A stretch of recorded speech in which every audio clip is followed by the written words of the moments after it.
Allez, on va reparler du Covid, hein, avec cette fois-ci le docteur Bruno Bourgeon. Bonjour monsieur. Bonjour. Bonjour. Bonjour Bonjour docteur. Mandy, bonjour Anna, bonjour Yannick, bonjour aux auditeurs d'RTL.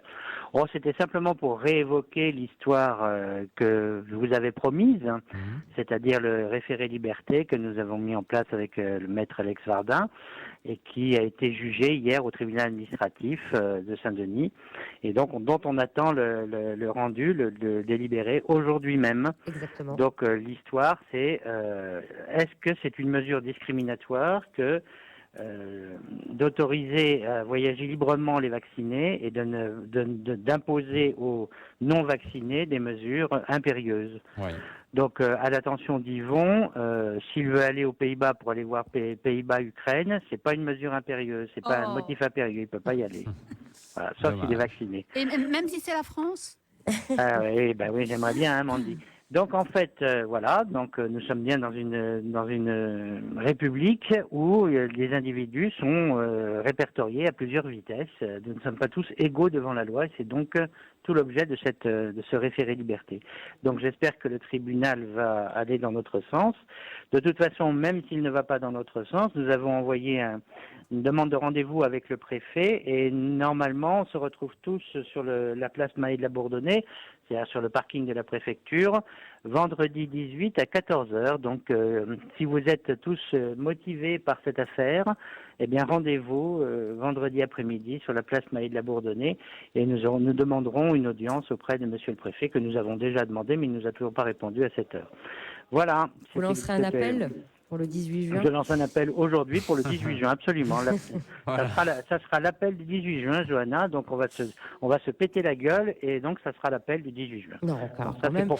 Alors juste Non, Bruno, c'est de l'humour, c'est de oui, l'humour, j'avais ça. bien compris Oui. du coup. Mais du coup, Bruno, on avait une question. Est-ce que vous avez pu constater auprès de patients vaccinés si les téléphones collés au bras? Ah oui, alors j'ai quelques collègues qui ont fait l'expérience et qui me l'ont reporté. Alors bon, c'est sur des très petits effectifs naturellement. Donc j'ai un collègue qui l'a testé sur 5 patients vaccinés. Le téléphone était monté 2 fois sur 5 et son collègue du même cabinet l'a testé sur 2 patients et ça a collé les 2 fois.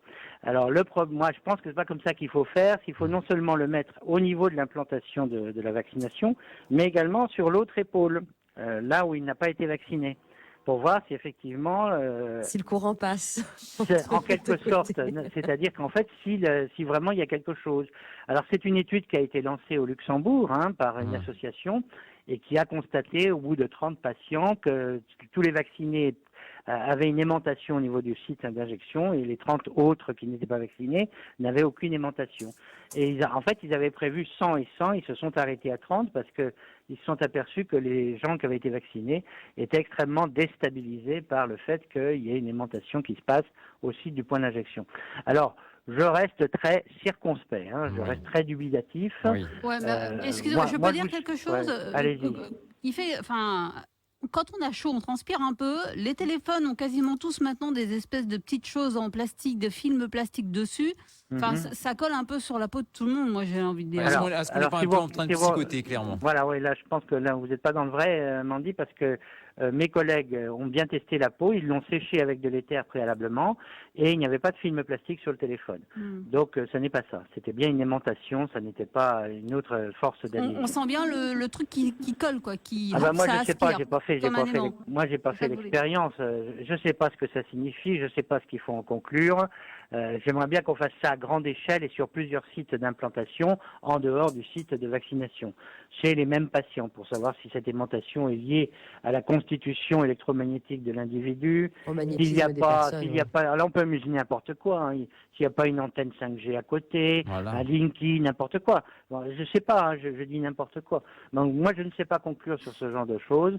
On en saura peut-être un peu plus ultérieurement quand les études se multiplieront, en espérant qu'elles se multiplient et de manière solide sur le plan méthodologique. Manquerait plus qu'on se retrouve collé au frigo, vous voyez? Ça fait, Ouais, alors c'est Comme sûr la qu'on peut se coller au frigo. Mais pour ceux qui rêvent de devenir Ironman, je Oui, vous pense qu'il va savez, falloir Mandy, il n'y a pas besoin d'être aimanté pour être collé au frigo. Regardez les adolescents de 120 kilos. Ceux-là, ils sont collés au frigo sans aimantation. Bon, c'était une plaisanterie. Mais Voilà. aucun vaccin ne contient de métal, hein, on est bien d'accord que... Ah, je n'en sais rien. Il n'y a pas de logique là-dedans. Non, Yannick, je n'en sais rien. Je ne peux pas conclure là-dessus. Je ne sais pas. Peut-être qu'il y a des nanos, machin. J'en sais rien du tout. Hein, donc moi, je ne sais pas comment expliquer cette aimantation si elle est réelle. Et si, voilà, je ne sais pas du tout. Mais Bon, dire en qu'il n'y tout cas, il n'y a pas de métal dans les vaccins, c'est probablement faux. Ben, parce qu'il y a au moins de l'aluminium. La composition des vaccins, en tout cas, c'est possible de voir. Hein, c'est disponible sur mesvaccins.net. Oui, après, il y a a une composition SM102 dans le Moderna qui n'est pas utilisé à La Réunion. Mais SM102, je ne sais pas ce que c'est. Donc, dans la composition, il y a marqué SM102 et personne ne sait ce que c'est. Donc, même la composition ne répondra pas à votre question. Antoine Gélin travaille dessus, d'ailleurs, sur ce SM102. Merci, Bruno. Ah bon, très bien. Donc, demain, je viendrai vous parler de la vaccination des adolescents parce que ça sera le 15 juin l'ouverture de la vaccination aux 12 ans. À partir de 12 ans. Alors, allez, à demain. Au revoir. Au revoir. C'était pour poser la question, puisque M. Bourgeon est médecin et qu'on en parlait avec... Il n'est pas spécialiste du vaccin. Hein. Et il n'est pas spécialiste du vaccin, non, mais c'était pour aussi un peu... C'est vrai que ça nous fait sourire malgré tout, quand même, on ne va pas le cacher non plus. Mais c'était pour rebondir sur le propos d'Olivier. Alors, voilà. J'ai Claude hors antenne qui n'a pas voulu rester, une dame donc, qui s'appelle Claude, et qui disait qu'elle avait été traitée par électrode chez un kiné pour son bras. Il a dit peut-être que voilà, les personnes qui ont eu des histoires de téléphone qui collent. Il y a eu des antécédents. Il y a eu des antécédents qui sont peut-être fait traiter par électrode. Bon, allez, on passe à Joseph.